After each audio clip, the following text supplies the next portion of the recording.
Most of the vehicles are getting breakdowns. Ball joints are coming out of of their vehicles because of the potholes.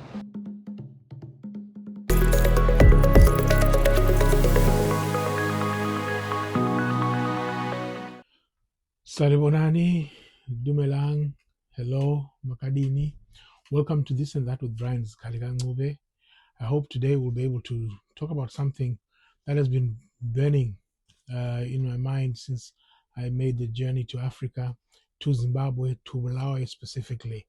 But before I do that, while you subscribe and while you press the notification bell and while you prepare to comment, I'm going to try the horn. Let's see how we go with it. To see if Africa can hear me calling. Ladies and gentlemen, this is a work in progress. It may be funny now, but in a few months I'll have it down to a T. But if you want to comment and tell me how I need to be blowing it to get the right sound out of it, please feel free to let me know. Okay? Right.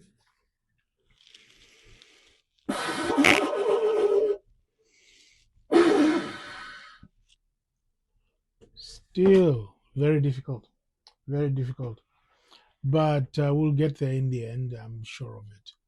Now, I want to talk about an issue. You know, when I traveled to Zimbabwe, it was quite an interesting journey because I traveled from Francistown in Botswana. I drove, first time driving intercountry, and got to Bulawayo. It was in the night, and the street lighting was very poor. The roads were absolutely terrible because of the potholes, and it was quite dirty along the streets. And it was a very, very glaring experience because I've always known Bulawayo to be a city of pride. After all, it's known as the city of kings and queens, or we might have to add for the ladies. But Bulawayo has always had a proud tradition of being one of the cleanest cities, beautiful, spacious roads and all sorts. But my experience was horrible. You have to be swerving this crater and then swerving another crater. In some roads, there's nowhere to swerve. You literally have to tell yourself, I'll get in here slowly and hope I'll get out. That's how bad some of the roads are. I live in an area which requires me to go through Old Falls Road, where you pass the United College of Education, into Falls Road itself, and it's absolutely horrific. It's people may be wondering, what does it matter? The roads are bad. Everyone knows the roads have been bad for a long while. After all, these roads are from pre-independence times. That's when most of them were built. But the honest truth is, let's be serious about this. If you look at the roads, they affect people's travel. Obviously, that means people get to work late. People struggle to go in any uh, errands. You have to think twice just because the roads are terrible. If you're driving, it's even worse. You have to worry about your suspension. You have to worry about your wheels. You have to worry about the time spent and the fuel costs and the other costs, repair costs. There's so much that is involved that affects um, this whole thing.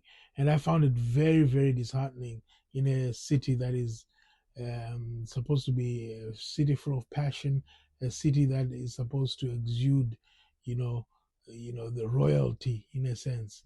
But that is absolutely, the reality is totally shocking. It's terrible. It's disgusting, and I found it very, very difficult. And but to make matters worse for me is the thought of how especially services. It could be the fire service, it could be the ambulance service. How are they meant to get people to safety, get people to and from hospital, timeously? It's next to impossible. It's almost like you need to be having an air ambulance for every journey you need, an air fire service. But we know these are not things for the poor, these are not things for the ordinary person, and these are not realistic, especially in Bulawayo.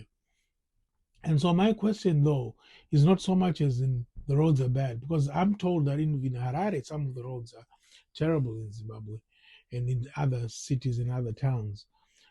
My question is, who is ultimately responsible for these roads? Who's responsible for the state of the roads? And I mean, someone has to be accountable, because the to talk of it is that everybody is responsible. We're saying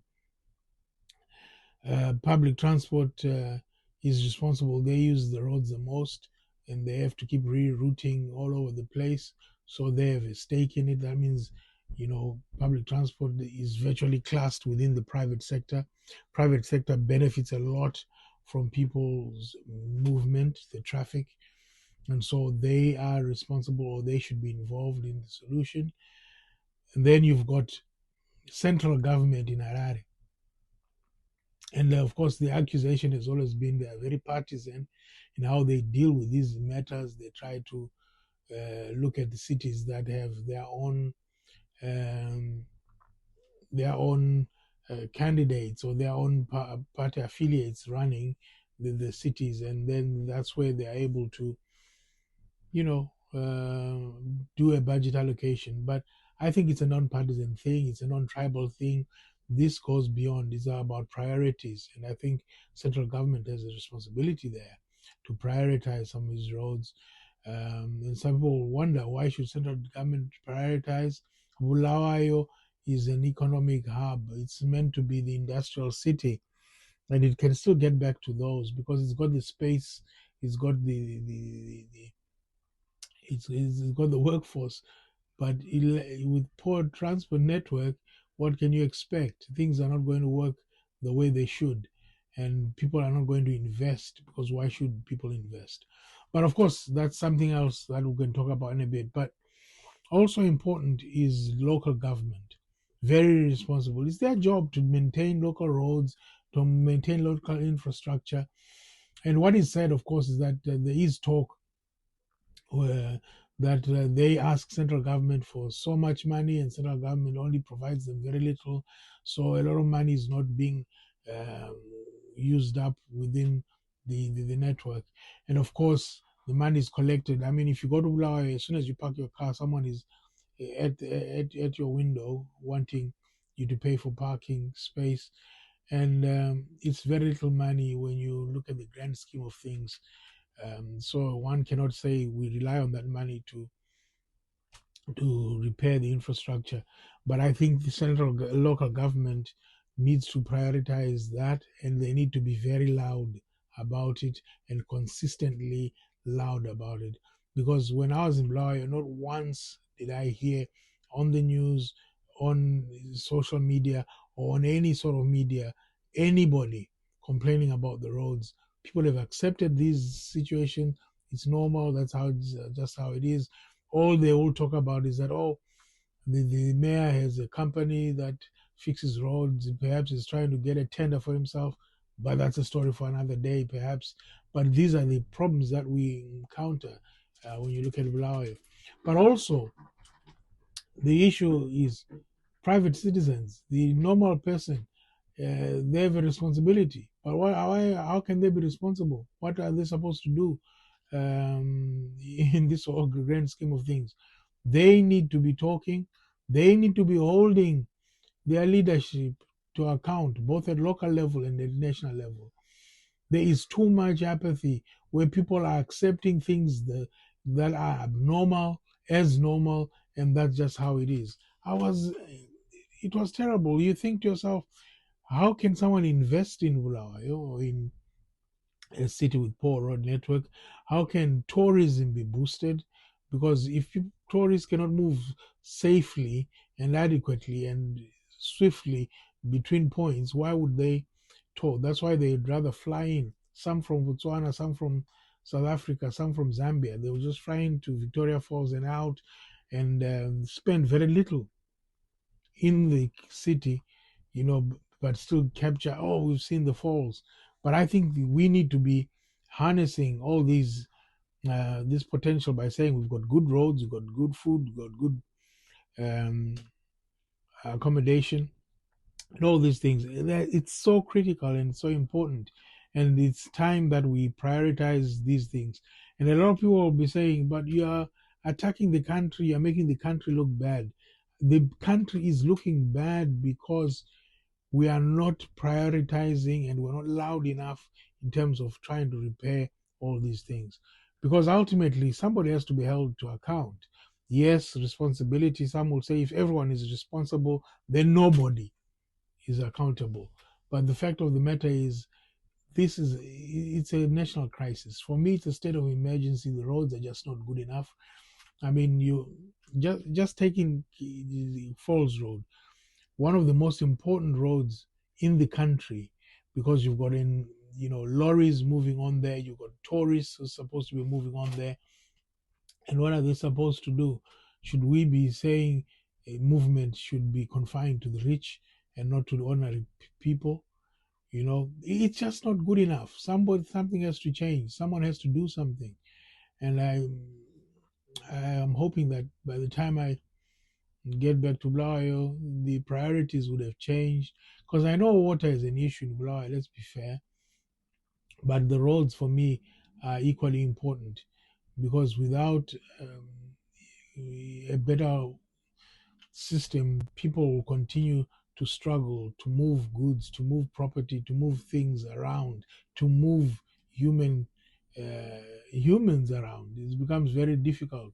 It's like we're moving backwards into the Stone Age, yet we are supposed to be an industrial city, supposed to be a modern society. We're moving forward, and we're trying to project. Zimbabwe is open for business. We're trying to project all this to the world. If you want to comment on some of these things, make sure you drop a comment. Let's talk about it. Who's responsible? What can actually be done? Because there's very little talk about it these days. Let's talk about it seriously, but let's talk about solutions. Because I'll be honest, my solution is to make it a state of emergency, meaning that it gets priority placement on the budget, and then we move on from there. But of course, reality may be totally different. But drop a comment, press the notification bell, make sure you subscribe. That's very important, so that we can grow the channel, and also like. And let's discuss these things. It's our city, it's our country, and it's our continent. Let's talk about it. This has been This and That with Brian's Kaligangube. I'm out.